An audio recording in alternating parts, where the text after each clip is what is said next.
Meus irmãos, boa noite. Eu peço para que abram suas Bíblias em Ageu 2, versículos 10 ao 23.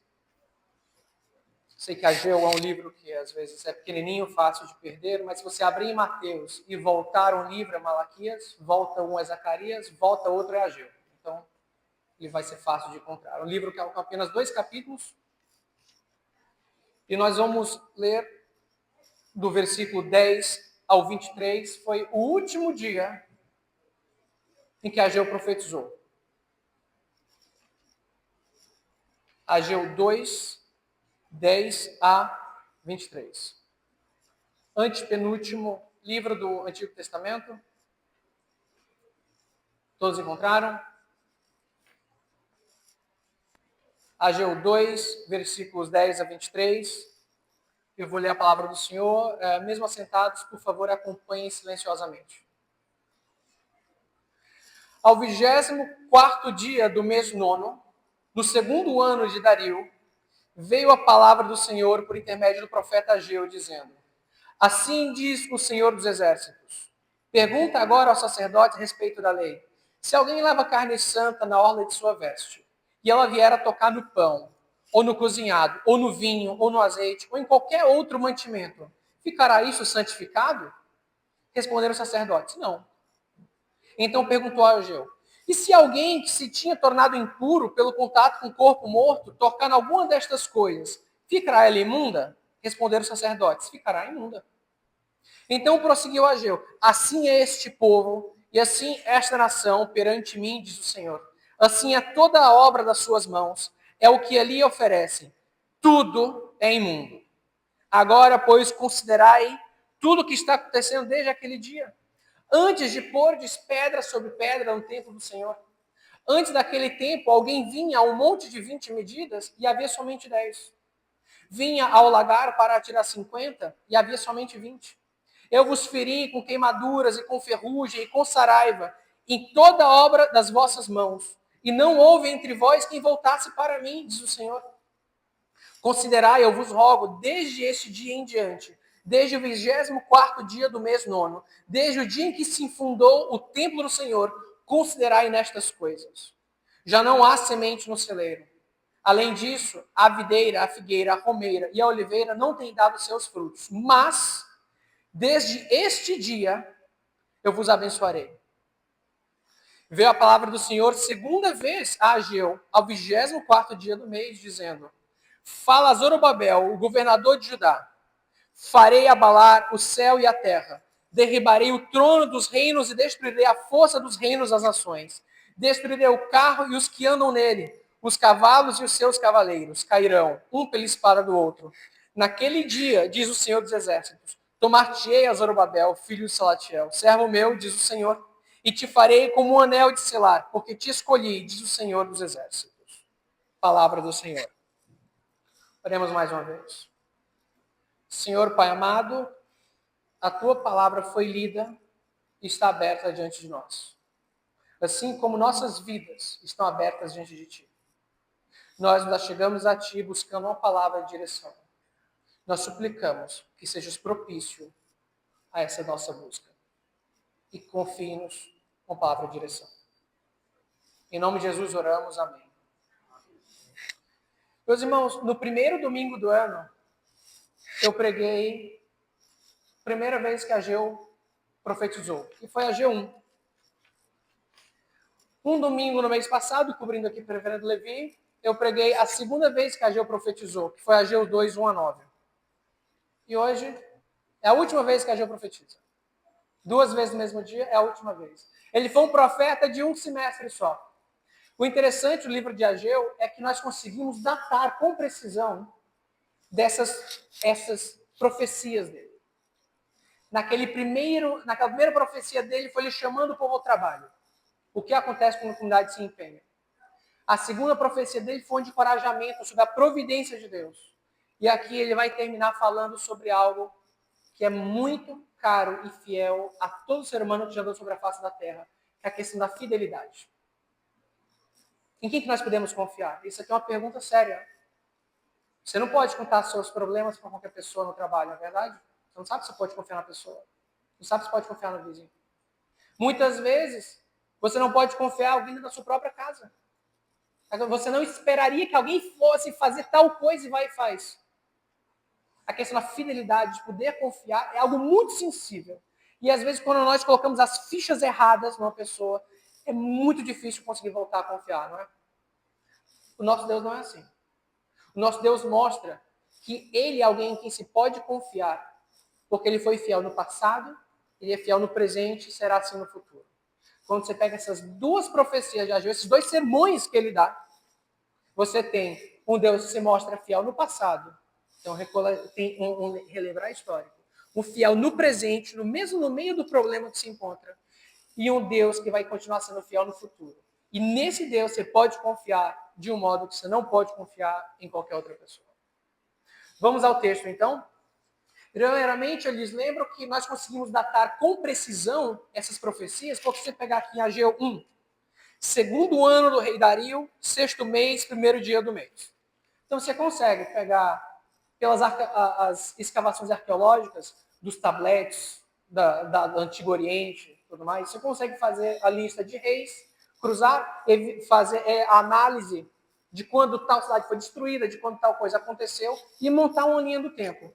Então aqui, Ageu 1.1, foi 29 de agosto de 520. 520, já os seus 70 anos depois do tempo. Ou seja, o pessoal voltou, né? Deus foi fiel à sua promessa. 70 anos depois está o povo de volta. Eles até começam quando eles voltaram, né, em 539, eles começam a reconstruir o templo, constrói a base, como se fosse, digamos, esse lugarzinho aqui, né, o que nós não temos altar, não fazemos sacrifício. O último sacrifício, aquele que acabou com todos eles, foi o sacrifício de Cristo, mas eles teriam, então, como se fosse a mesa dos sacrifícios, o local cultico em si, mas a oposição à reconstrução do templo foi tanta, tanto da situação difícil, quanto do lobby dos samaritanos e lobby de inimigos, que foi encerrado durante 18 anos e o templo não foi reconstruído. Foi mais ou menos como, digamos, a mutatis mutandis, como está aqui, né? Tendo obra ainda para fazer. E ele diz, sabe o que é que vocês estão sofrendo? Porque vocês estão ignorando as coisas de Deus. Vocês buscando a subsistência, estão negligenciando o Senhor, e sem um você não vai ter o outro. Então, naquele 29 de agosto de 520, Ageu dá o seu primeiro sermão. Foi o que nós pregamos aqui no primeiro domingo do ano. E dá resultado. Dá resultado, o povo desperta. Se você for olhar Ageu 1, versículo 15, esse 24º dia do sexto mês, que é ali 21 de setembro, é um mêsinho depois ali, 3 semanas depois, você vai ver que o pessoal já está se movimentando para voltar a construir. No segundo sermão dele, que você pode ver que em Ageu 2:1, segundo ano do rei Dario, ou seja, o mesmo ano, sétimo mês, 21º dia, o que dá ali por volta de 17 de outubro, eles já estão, como se fosse, juntando material, acionando o comprador, comprando material, limpando terreno e tudo mais. E ele vai e fala, continuem, sigam em frente. A providência de Deus é que vai cuidar disso daí, não é a força de vocês não, rapaz.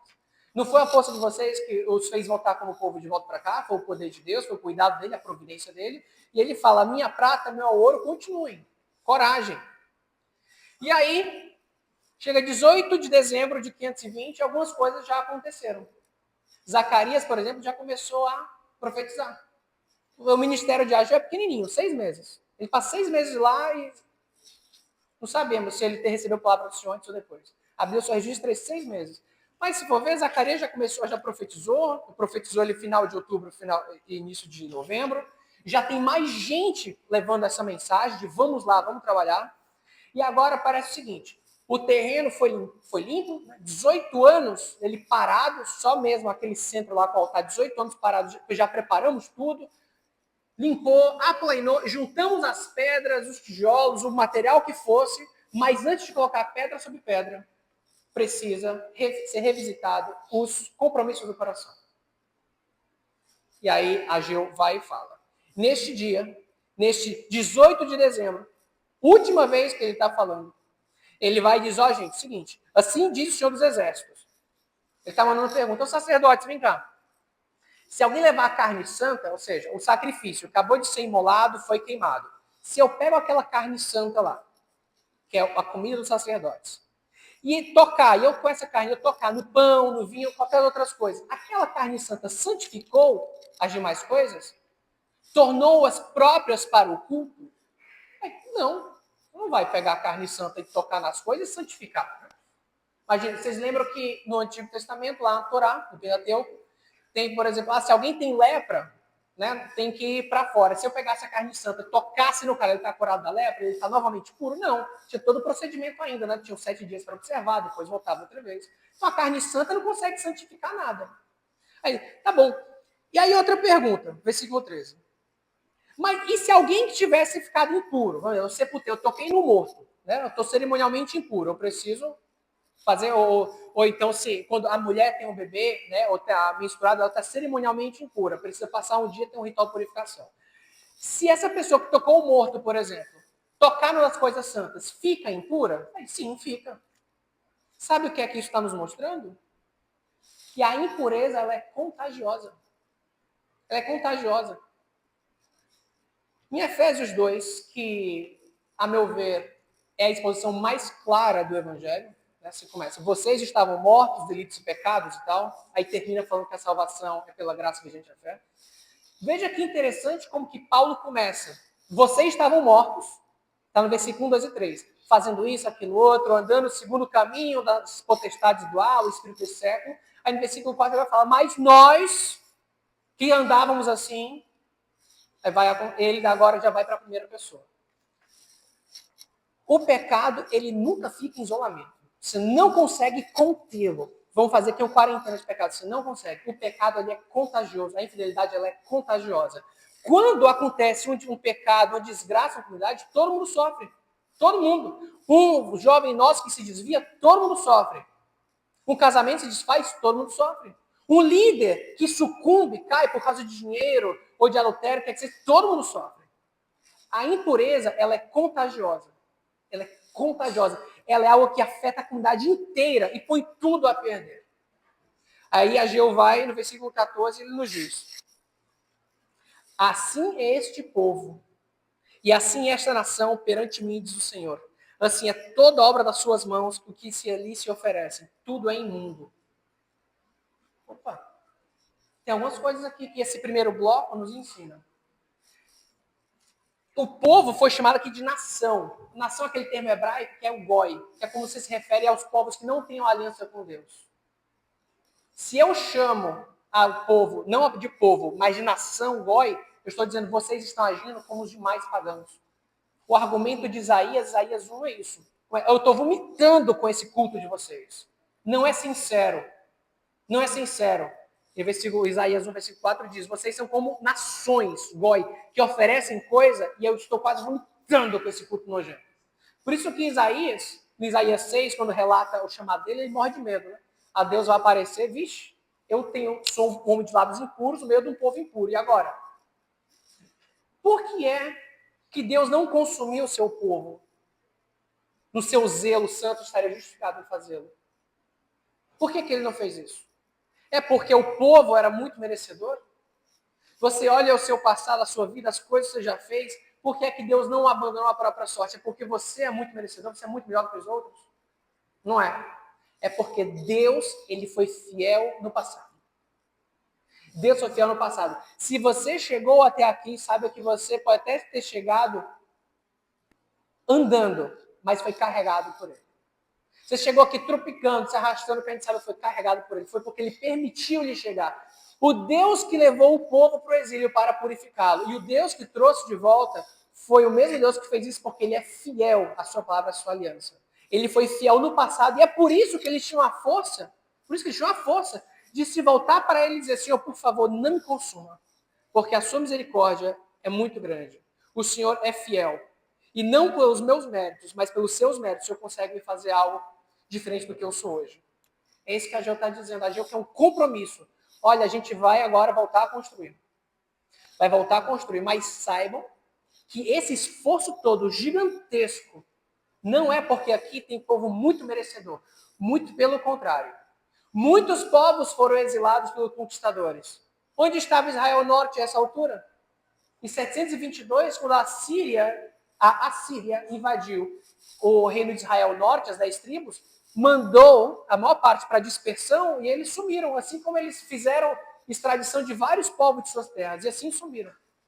O povo voltou, Deus manteve esse povo nos 70 anos do exílio, voltou agora, eles testam ainda Deus com 18 anos de inatividade, mas eles respondem à palavra, eles estão prestes a voltar a construir, botar as primeiras pedras, e Ageu fala, ele foi fiel no passado, ele quer um compromisso de vocês. Você pode confiar nele, porque a fidelidade dele é atemporal, não esgota, não vence, não estraga. Ele é fiel ao seu decreto de eleição. Em Efésios 1, nós temos o que eu gosto de dizer que é o primeiro capítulo cronológico da Bíblia. Se Gênesis 1 diz sobre a criação do mundo, em Efésios 1 nós temos aquilo que é antes da criação do mundo, o decreto de eleição. E por mais que seus eleitos estejam ainda espalhados pelo mundo, ele vai juntá-los, vai agrupá-los no seu povo. E ele vai fazer com que esse povo consiga lograr êxitos que não seriam capazes, dos quais não seriam capazes por suas próprias forças. Foi ele que tocou e nós ficamos limpos. As nossas coisas, a nossa impureza é contagiosa e contamina a comunidade. Aqui, o pessoal, se tivesse no compromisso mais ou menos, se tivesse indo com o coração meio dividido, eu vou no embalo, mas eu não sei muito se vai dar certo, isso aqui não é o compromisso do coração que Deus quer.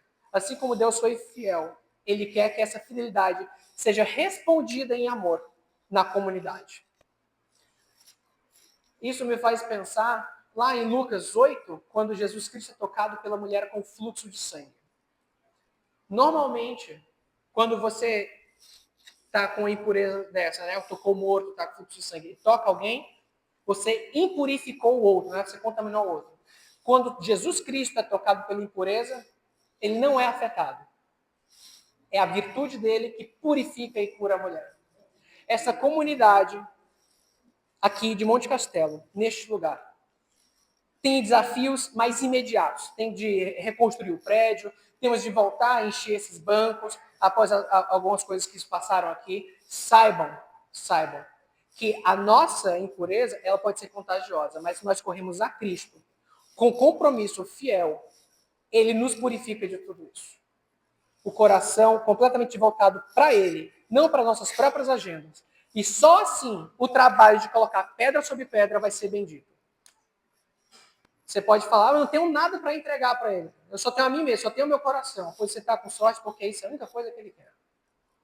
Ele quer o seu coração, porque isso é o tudo. É o centro de onde vêm os nossos compromissos, as nossas lealdades. E é isso que ele quer. Esse é um Deus fiel. E ele quer servos que espelhem isso também. Então, por que é que nós podemos correr com paciência a carreira que está proposta? Por que é que nós podemos seguir em frente sem precisar olhar para trás? Porque aquele nosso Deus que nos está chamando para isso é aquele que foi fiel no passado. Mas não apenas no passado, ele é fiel no presente. E o presente aqui para eles é que nós vemos versículos 15 a 19. A Jeová continua. Agora, pois, considerai, literalmente, aplicai o vosso coração, ponde o vosso coração em tudo que está acontecendo desde aquele dia. Isso é o mesmo linguajar que ele usou na primeira profecia dele, lá em versículo 1, assim, considerai o vosso passado. Gente, olha aí, vocês correndo para lá e para cá o tempo todo, tentando se salvar e não saíram do canto. Vocês estão buscando todas as coisas que são derivadas do compromisso com o Senhor, mas nada de buscar o compromisso com Ele. Ageu está dizendo aqui, considerai, ponde o vosso coração em tudo que está acontecendo desde aquele dia, antes de pôr de pedra sobre pedra. Templo, gente, o templo é importante, mas a terra é o templo do Senhor. Ele usa a terra como estrada dos pés. Foi o que Estevão falou e que levou à morte. O templo é importante, mas ele é uma luz enquanto está à noite. No dia que sair o sol da justiça, o Senhor Jesus Cristo, isso aqui vai ter caducado, assim como as ordenanças levíticas.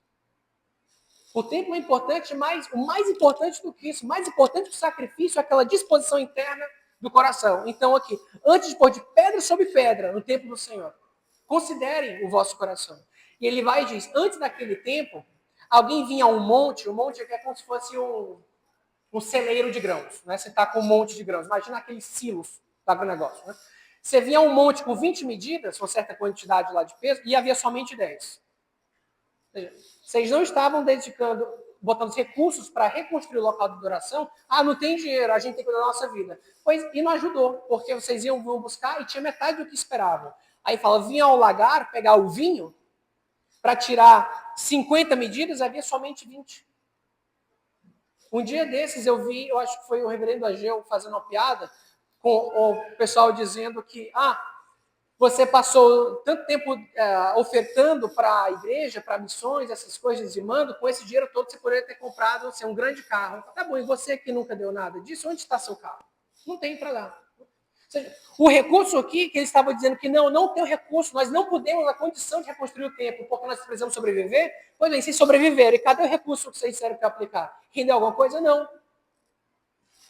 Quando Cristo nos fala no Sermão do Monte, buscar primeiro o reino de Deus e a sua justiça, que o demais é acrescentado, se nós escolhemos inverter a ordem, eu vou buscar primeiro os derivados, depois a justiça do reino, você não vai ter nenhum e nem outra. É o que a Ageu está mostrando aqui.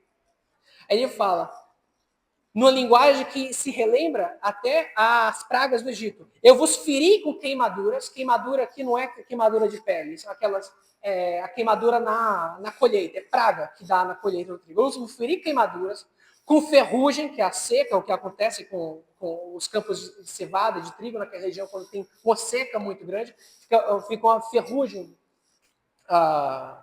no, na plantação, e com saraiva, que é granizo. Ou seja, mais ou menos, eu fiz com vocês mais ou menos o que eu fiz com o Egito. E ainda assim vocês não voltaram. Vocês estavam com o coração tão duro, tão cego, que não estava vendo, que estava a mão do Senhor pesando para que você voltasse, e você teima aí. Eu estou segurando aqui você pela roupa, para você não ir para lá, não ir para o buraco, eu estou segurando e você vai, está se ferindo e não volta. É por isso que ele fala, aplicai o vosso coração, considerai, que é o que tem no versículo 18 de novo, considerai, eu vos rogo,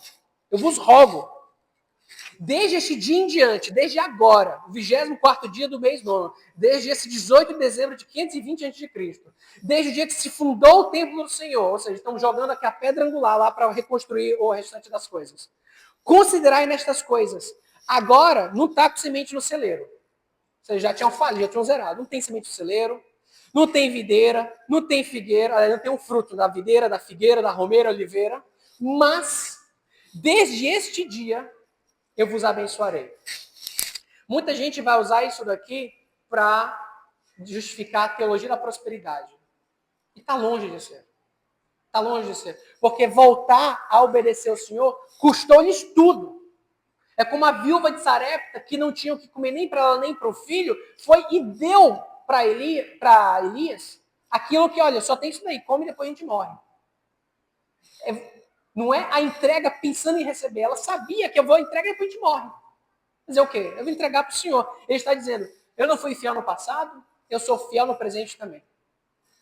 Um grande missionário do século XX, chamado Jim Elliot, ele falou, eu tinha até uma camiseta com isso na época da faculdade, que é, não é tolo aquele que dá o que não pode guardar, o que não pode reter, para ganhar aquilo que não pode perder. Nunca é uma má ideia dedicar-se inteiramente ao Senhor, porque ele permanece fiel. Interessante que está até, o Paulo usa isso depois em 2 Timóteo 2,13, né, que se somos infiéis, ele permanece fiel. E essa verdade, a permanecer fiel ao Senhor, é algo que é doce de falar, mas é duro de viver. Porque quando nós queremos ser fiéis, se nós somos o povo da aliança, estamos lá com ele, e começamos a sair do caminho, ele vai nos trazer. Ele nos ama demais para permitir que corramos ao buraco. Então ele vai puxar com essas queimaduras, com a ferrugem, com a saraiva, com a mão que pesa e traz. Mas ele vai fazer, ele vai quebrar as perninhas para a ovelha não sair saltitando para lugares perigosos, ele vai trazer de volta. É uma boa ideia a gente ficar falando dessas coisas, mas vivenciá-las é mais difícil. É igual qualquer virtude cristã, tipo perdão. Perdão é uma excelente ideia, até o dia de nós termos alguém para perdoar. Aí vai ser uma péssima ideia. Aqui a gente está dizendo, sigam em frente com os propósitos, se eles forem os propósitos santos do Senhor, porque Deus foi fiel no passado, preservou este povo. E ele vai ser fiel no presente. Ele vai dar o fruto, vai dar o mantimento. Não vai dar os desejos que o nosso coração tem de se regalar, mas vai dar aquilo que precisamos para viver uma vida agradável a Ele. Por isso que aí você pode falar igual o Davi, Salmo 4:8, né? Que em paz eu me deito e logo pego no sono, porque só tu, Senhor, me faz repousar em segurança. Basta cada dia o próprio mal? Pois bem, ele foi fiel no passado e está sendo fiel agora. Não há motivo nenhum para crer que a fidelidade expirou, que seu trono de graça fechou as comportas. Veja que na fidelidade divina, ele quebra todas as nossas desculpas. Se a desculpa aqui do pessoal é que eles não tinham recurso para reconstruir porque tinham que sobreviver, agora, pois, e cadê os recursos? Cadê? Vocês nem enriqueceram nem reconstruíram, puseram tudo a perder, a troca de quê? De nada. Veja que os açoites de Deus são para a salvação. O que fala em Hebreus, né? Que ele é como o pai que ama e disciplina. Os açoites de Deus são para a salvação. A disciplina do Senhor é para nos colocar no caminho certo. O salmista diz que antes de ser afligido eu andava errado, mas agora eu guardo a tua palavra. Foi-me bom passar por aflições, porque agora eu guardo os teus caminhos. É importante, muitas vezes, nós passarmos por períodos em que Deus nos disciplina. Porque são os períodos que ele nos disciplina em que ele não está batendo porque nós não contamos com seu favor. Muito pelo contrário. Ele pega uma matéria bruta, joga na fornalha, pois põe na forma e vai bater, e aquela matéria-prima bruta, sem valor, vai virar um instrumento já manufaturado, manuseado, de alto valor agregado e útil para algo. O beijo do pecado, a sedução do pecado é mata. Ela é morte. Mas a disciplina do Senhor, o açoite do Senhor, ele nos coloca no caminho certo. E isso é, inclusive, um dos modos de ele se manifestar sua fidelidade para conosco. E vejam que essa fidelidade não significa, ele é sempre fiel, a gente canta isso, nós vamos cantar depois do sermão, o culto, o hino que tem é o Tu és fiel, Senhor. Isso não é um convite a uma graça barata, a uma espiritualidade que desconsidera Deus. Se ele é fiel, eu posso fazer qualquer coisa. Quem tem essa mentalidade não conheceu ainda a salvação que é Jesus Cristo. Porque tendo experimentado o perdão que custou o sangue do único homem perfeito que andou sobre a face da terra, o Deus homem Jesus Cristo, como que nós teríamos a ousadia aviltante de nos regalar com o pecado que tornou a sua morte necessária? Que resposta em amor e de gratidão é essa, se não uma de vida de compromisso? Essa é a diferença que há entre aqueles que enxergam a fidelidade como moeda de troca e a fidelidade como estilo de vida. Nós não podemos granjear o favor de Deus. Não tem nada que nós possamos fazer que aumente o nosso nível espiritual diante dele. Tudo que nós fazemos é em resposta àquilo que ele já fez. Aquilo que ele já fez. Por isso que ele fala, ponde o vosso coração nisso antes de colocar tijolos. Então, meus irmãos, eu quero que Monte Castelo volte a ser o que um dia já foi. Eu cheguei a ver essa igreja aqui com centenas de pessoas. Em 2015, quando veio o doutor Heber Pai aqui pregar, cheguei a ver. Vamos começar aos pouquinhos, colocar esse forro, fazer as melhorias que tem que fazer, mas antes de colocar tijolo sobre tijolo, aplicar o vosso coração. Porque o que o Senhor quer é um coração contrito. É um coração contrito. Ele gosta mais da obediência do que ele gosta dos sacrifícios. E isso vai nos fazer caminhar por convicção e não por conveniência. A fidelidade ao Senhor custa. Custa. Aqui eles estão abrindo mão da autonomia. Olha, Senhor, o celeiro aqui zerou. Agora com o Senhor, não tem como. Não tem como. Mas não se preocupe, não. Eu fui fiel no passado e agora sou fiel no presente. Não se preocupe, não. Provai-me nisto. E aí, ele termina de falar com o povo. Porque Ageu encerra aqui a fala dele para o povo e ele vai falar agora para a liderança, que é o nosso terceiro ponto de hoje. Porque a liderança está convencida, às vezes o povo todo não está. Ele fala, gente, ele foi fiel no passado, vai ser fiel no presente. Agora ele vai e entra, os últimos 3 versículos do livro, 4, ele vai mostrar que Deus ele é fiel no futuro também. Ele vai e diz, venham cá, aí veio a palavra do Senhor, segunda vez, Ageu, não sabemos se foi logo depois, se foi de tarde. O fato é que os destinatários desse segundo oráculo são Zorobabel, que é o governador, e depois ele fala a Josué, que é o sacerdote. E aqui diz, fala a Zorobabel, governador de Judá. Farei abalar o céu e a terra. Isso aqui é uma repetição do segundo oráculo. Se for olhar Ageu 2, versículo 6, está aqui. Aí numa vez, entre pouco, farei abalar céu, terra, mar e seca. Isso aqui é enfático. No hebraico, você não precisa botar os pronomes como sujeito. Quando você põe, você quer enfatizar. Aqui está eu, Senhor, sou eu, viu, Zorobabel? Eu vou fazer abalar o céu e a terra. A ideia aqui é o seguinte: todos os motivos de oposição à sua obra, céu e terra, aí vai e coloca, o trono dos reinos, força das nações, o carro e o cavaleiro, os cavalos, todos eles cairão. Houve motivo pelo qual vocês pararam, né, que foram com causas, que foi o lobby daqueles que se opunham ao trabalho aqui do Senhor. Quando o diabo vai e incita as nações a impedirem a reconstrução e a retomada do culto puro, do culto bíblico. Ele fala, não se preocupe não, eu vou fazer acabar isso tudo. Sou eu. Você só siga em diante. Você não vai agir por convicção, ou você não vai agir por conveniência, vai agir por convicção. E se aquelas disciplinas do Senhor, da saraiva, da queimadura, remetiam às pragas do Egito, aqui nós temos algo que remete ao período dos juízes, quando Israel estava muito mais vulnerável. Remete a Gideão. Gideão vai com 300 apenas. Não é a força de Gideão que vence os midianitas. É o Senhor. Não é a força de vocês, ô Zorobabel, que vai reconstruir esse templo. Sou eu que vou fazer, eu que vou abalar. E não é a força de aqui, Monte Castelenses que vai fazer de novo essa igreja voltar a ser um ícone, um farol nesse mundo de trevas. Vai ser o Senhor. Mas, assim como Gideão e seus 300 foram instrumentos, assim como